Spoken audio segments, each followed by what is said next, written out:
नाही आणि तसं जमिनीत असतं तर बऱ्याच जणांनी काय केलं, असं डायरेक्ट बेडनं लावलं. आम्ही थोडं परगाडन घेतलं, म्हणजे काय होते, पाणी कमी झाला तरी सूट होते, जास्त झालं तरी सूट होते. आता हे टाळूवर जर असलं मॅडम, याला फुलं आज दिसायला लागले, पण पाणी जर आता 15 दिवस नाही आला का नाही, यायचं काहीच कमी नाही.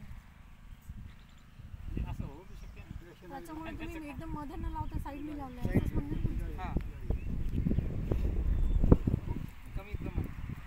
नाही हे आता आपल्या ह्याच्यात नाही जास्त प्रमाण, नाही याच्यात नाही तेवढं. की काय बाबा लय लांब गेली हो. 5-6% असेल. मग आहेच ना ती पडली आळी. शेंडाळे आहे जास्त कोणत्या जास्त हातावर काय नाही करते, घ्या हातावर. हातावर धर. दोन येते प्रमाण कमी जास्त. खोडाळीने असा व्हिडिओ मध्ये घ्या, असा ते लांबून ती कवा पडते माहिती